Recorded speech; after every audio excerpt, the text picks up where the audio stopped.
ఒక వస్తువును కొత్తలో బాగా ఇష్టపడి కొంతకాలం తర్వాత పక్కన పడేస్తారు.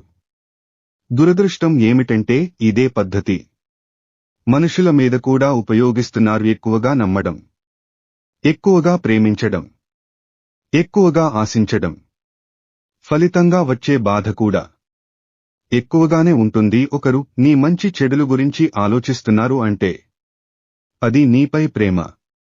ఒకరు నీ అభిప్రాయాన్ని పాటిస్తున్నారు అంటే అది నీపై ఉన్న గౌరవం. తప్పు చేసిన వారికి ఒక అవకాశం ఇవ్వు, సరిదిద్దుకుంటారు. మోసం చేసిన వారికి మాత్రం ఎప్పుడూ నీ జీవితంలో చోటు ఇవ్వకు. చిన్నతనంలో మనకు నచ్చినవి పొందాలని బిగ్గరగా ఏడుస్తాము, కాని పెద్దయ్యాక నచ్చినవి మరిచిపోవాలని మౌనంగా ఏడుస్తాము. అదే జీవితం. మీ బాధలను భగవంతుడి దగ్గర మాత్రమే చెప్పి ఏడవండి. ఎందుకంటే ఆయన మాత్రమే దానిని ఎవరి దగ్గర చెప్పి నవ్వుకోడు. కాబట్టి నీ బలాన్ని పంచుకో, కాని నీ బలహీనతలను మాత్రం పంచుకోవద్దు.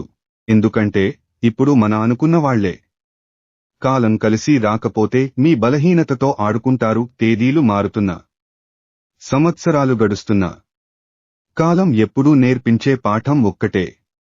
నీ జీవితంలో ఎవ్వరు శాశ్వతం కాదని. మనిషి దగ్గర ఏమీ లేనప్పుడు ఆకలి వెంటాడుతుంది, అన్నీ ఉన్నప్పుడు ఆశలు వెంటాడుతాయి. తొందరగా దొరికింది ఏదీ మనతో ఎక్కువ కాలం ఉండదు. ఎక్కువ కాలం మనతో ఉండగలిగేది ఏది అంత తొందరగా దొరకదు. అదే జీవితం. ఎవడినైనా చూసి అలా ఉండాలి, ఇలా ఉండాలి అని అనుకోకు.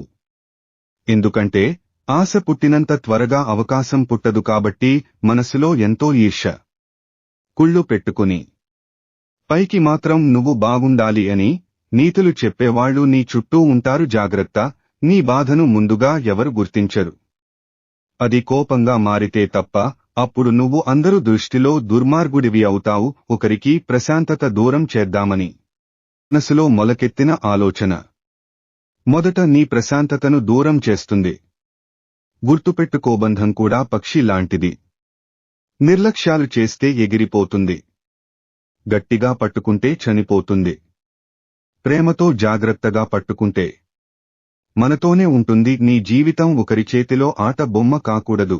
ఓటమైన, గెలుపైన, బాధైన, బరువైన, నష్టమైన, కష్టమైన నీ జీవితం నీ చేతుల్లోనే ఉండాలి. ప్రయత్నిస్తే గెలుస్తామో లేదో చెప్పలేము, కానీ గెలవాలంటే ఖచ్చితంగా ప్రయత్నించాల్సిందే. తీయని నీరు నింపుకున్న బావి మౌనంగానే ఉంటుంది. అదే ఉప్పునీటితో ఉన్న సముద్రం గర్విస్తూ ఉంటుంది.